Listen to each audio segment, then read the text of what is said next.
it is time for us to do some epic redstone creating. It occurs to me that the old 7 segment displays that we made are kind of boring, and my good friend roboticaust was kind enough to show me how it can be done better and more fun with pistons. So today we're going to make a piston 7 segment display. This is what it's going to look like. The water will be when it's turned off, and then I'm just going to turn on a number, and you can see what it looks like. Let's do 2.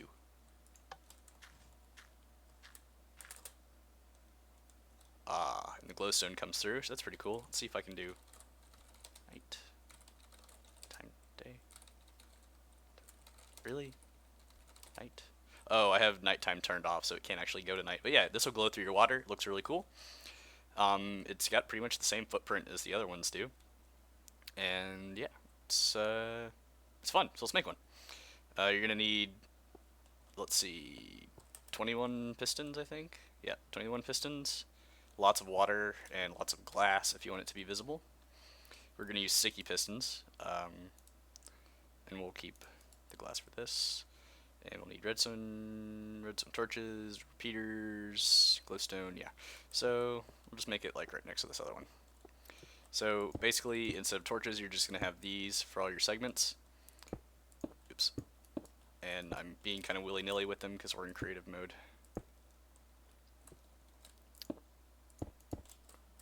I've never actually built one of the, or like crafted a sticky piston before in vanilla, because I don't know. I've never done anything with them really until I got back. But yeah, this is really, really simple design. It's actually, it seems to be almost easier than the regular 7 segment displays, and it looks a lot better. So there's your outline. Then we're gonna go put our whatever block you want to shine through the water. You can also do this with lava, but it's a lot slower to like flow in and fill in the gaps. So I really recommend, glowstone on water or wool on water or something like that. You gotta be really careful though to seal off everything so the water doesn't get out. And so I guess I'll go ahead and show you how to do that. What I like to do is you want to put glass in this frame so the water can't flow back and kill your. Oops. Oh, I forgot. We're in creative, so I have super punch. Kind of like, oops, like this, so that when they stick out, the water will be here and it can't flow back.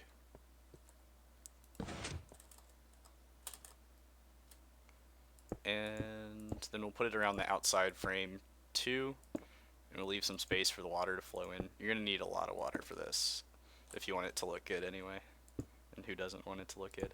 Make sure you seal up all the corners, because your water will flow through there. It happened to me, and I had to redo all the wiring, so that was fun, huh? So the water is going to be like in this area right here, in between these, all the way up and down. And you can use glass panes for this, and that looks pretty good because they're more thin. So we'll try it with glass panes. Just gotta make sure to fully seal it off so the water doesn't get out. Did I go back far enough? No, not quite. You have to go out one more than your glowstone does. Did I do that over here? No, I didn't. Because you need to have water around here to flow in. And yeah, so let's... Oops. Oh gosh, this is gonna take forever.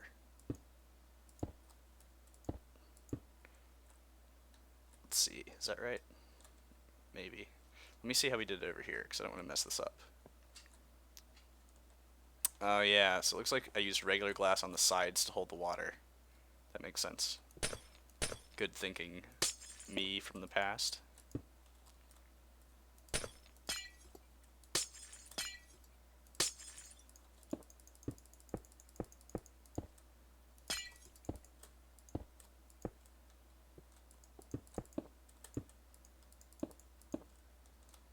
Well, you also have to put in a layer like above it. We'll do 2, just whatever. And that's because your your top one needs to have water floating on top of it, or else it's not going to be able to fill in the top segment. So it's pretty simple. I'm sure somebody has done one of these before, but it is kind of in line with the whole theme of the computer thing that we're doing. So I figured, why not? And I can't say I've had tons of time to innovate 7-segment displays recently, but this is kind of what it's going to look like. Just fill in water everywhere if we can. And then that's hidden effectively, so it's pretty cool. Just hop on this thing. Okay, so I think we use regular glass for this part. Yeah, all the way up. But then the front can be panes. So I'm just gonna fill in glass panes on the front, and then I'll be right back. Okay, so we got all of our glass panes here. Now we just need to add water, and quite a bit of it. You want to make it enough water everywhere so that regardless of which segments come out, it can still reach everywhere. So that means doing places like underneath the middle segments, so you can get these nice kind of waterfalls coming through here. And we'll test all these at the end to make sure they work. And then got to make sure that when these segments come out, it can still flow to the others. So you put them like on these middle pieces, and make sure they're source blocks if you want it to look nice and uniform. Oh, looks like we missed some panes here. I really, really don't like the creative mode flying. I really, really don't. Okay, and you can top this guy off with glass or something if you worried about things getting in there. Okay, so that looks pretty good. So now we just have to wire it up. This is done not quite the same as the traditional displays. I'll kind of show you the back. It's a lot like more compact on the back. This, I just kind of threw this together without thinking. I wasn't really paying a whole lot of attention to it.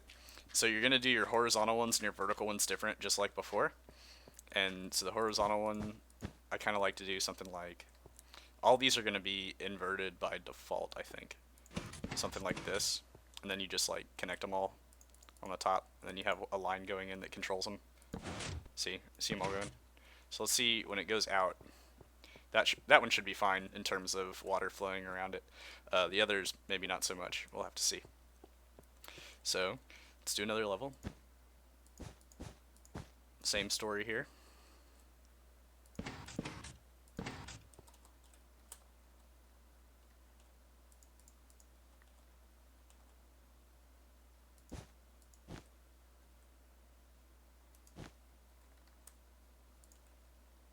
Okay, and we'll just test it and see if everything works well. Huh. Oh, duh. It's out by default, so.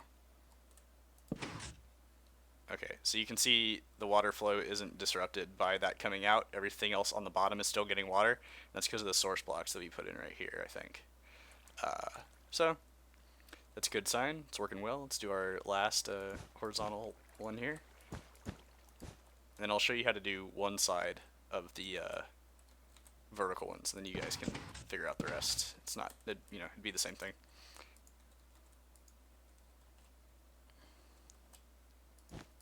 But yeah, people had asked me to do some stuff with pistons, and I'm not great with pistons yet because I haven't had a whole lot of practice. But alright, so top layer also not interrupting the flow of the others, so suffice it to say, we've got some good stuff going on. So I'll just kill this one and this one. And let's just do one of these sides. So the sides are kind of interesting. We're going to have, so you start off, you put a torch facing into the bottom one, like that. So that pushes the bottom one out. And then we put a block on top of this, and that forces that one out. And then you put a redstone piece on top, and that forces the top one out. So it's kind of like a 1, 2, 3 kind of thing. And then all you have to do is connect to, oh yeah, you have to have redstone going into this block in order, because this is basically like an inverter. So it has to flow straight into that block from the ground, like that. So you can see, push it and they'll come in, Push it and they'll come out. So let's see if our water flow is interrupted. And it's not. So we're kind of building either a 5 or a 3 here or an 8. But yeah, so let's just do the top one, and then I'll show you what I did as far as a decoder goes for this. So again, same thing. Oops. We got our redstone torch going into it. Ah, stupid flying. Okay, put a block on top of the torch, which powers that one, and then redstone on top of that, which powers the last one. You want to make sure you don't cross these lines, so we're going to go directly underneath it first. Remember, the first piece has to be a straight wire. Okay.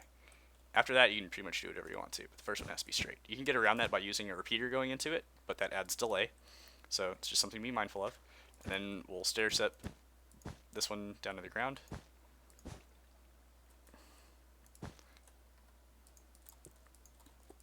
And you'll want to do the same with your middle piece and your top piece, so we could probably go ahead and do that. I was not really paying attention to how I was setting these up, so it's not going to be very compact, but you can mess around with it and really make it as compact as you want to, or as much like block Tetris as you're willing to play to figure it out. But yeah, the other side is just the exact same thing that we did on this side, so no worries. And then our top piece.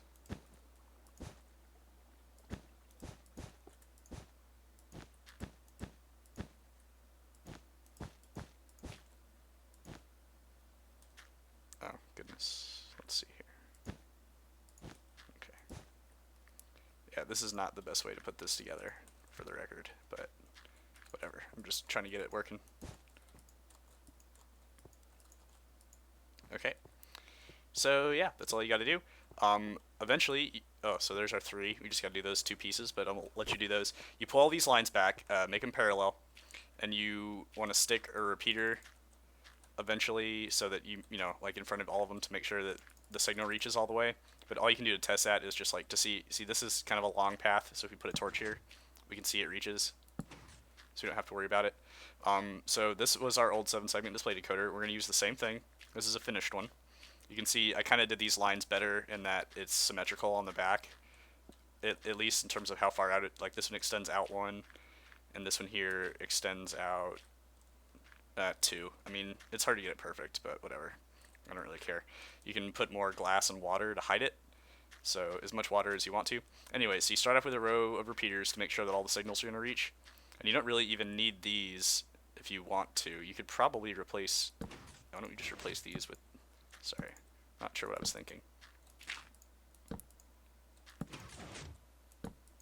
Okay, and then you can see my other display tutorial for how to make these decoders. Basically, we have a row for each of our decimal numbers. This first row is 0.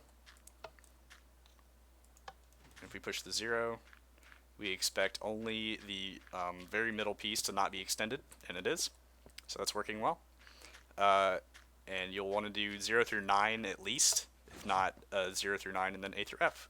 So this you can hook up to any of the other stuff we've made. I'm going to use 2 of these for our new computer that we're making, because I like the way they look better than the old 7-segment display things, and using pistons is fun. So you would hook in up to these lines, you would hook in your like binary to decimal decoder and so on. And that is pretty much it. It's very simple, fun to do. I'll throw up my world so that you can mess around with it. And yeah, thanks for watching. Let me know if you have any questions.